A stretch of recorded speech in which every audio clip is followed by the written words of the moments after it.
Ndabasuhuje kandi ndabashuhuje cyane mwese mukomeje kutugaragariza urukundo. Ndaje ngo tubane ku makuru agezweho, ndaje ngo twongere turebere hamwe amakuru ari kuvugwa mu burasirazuba bwa Kongo Kinshasa. Ubu mbagezaho iyi nkuru hashize iminota mike. Ahitwa Gatobotobo ndetse n'ahitwa Ruki ni mu bice bya Masisi, ni muri teritwari ya Masisi. Ubu tuvugana hari mu bice M23 iri gukontorora, hari mu bice M23 yamaze kwigarurira. Ni mu gihe kandi amakuru avuga ko agaragaza ko M23 yongeye gufata uduce dutatu. M23 irimo iragenzura uduce dutatu muri Walikale.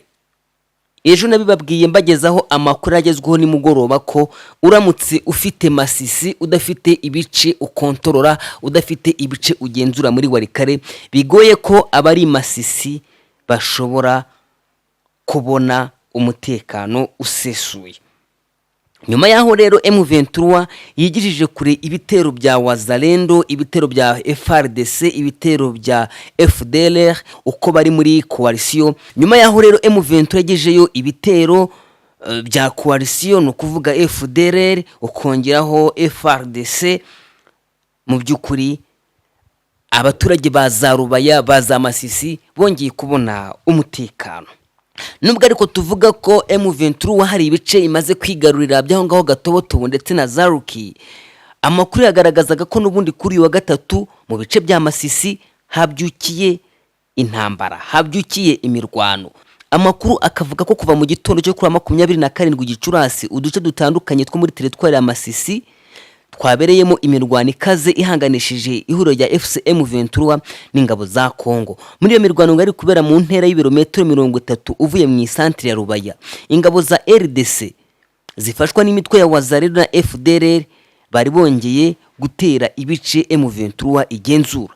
Gusa kuva mu gitondo cya tariki 26 n'ukubandi ku munsi w'ejo, M23 yari yigaruriye ibice bitandukanye birimo Bukinanyana, Gasenyi, Runigi, Karungu, Bushiha.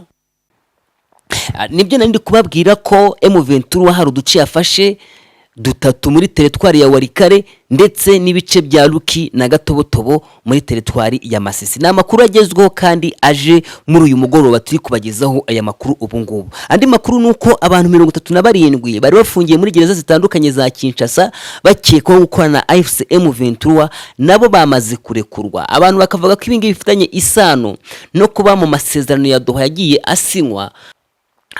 Abasesengura bakavuga ko aba bantu bashobora kuba barekuwe mu mujyi wo kuba n'ubundi masezerano agiye asinywa hagati ya AFC M23 ndetse na leta ya Kinshasa, harimo ko abantu ifunze bo ku ruhande rwa M23 igomba kubafungura, ikabafungura cyane ko hagiye havugwa abantu barenga 700 Kinshasa ifite, ariko amakuru avuga ko hamaze gufungurwa abagera kuri 37.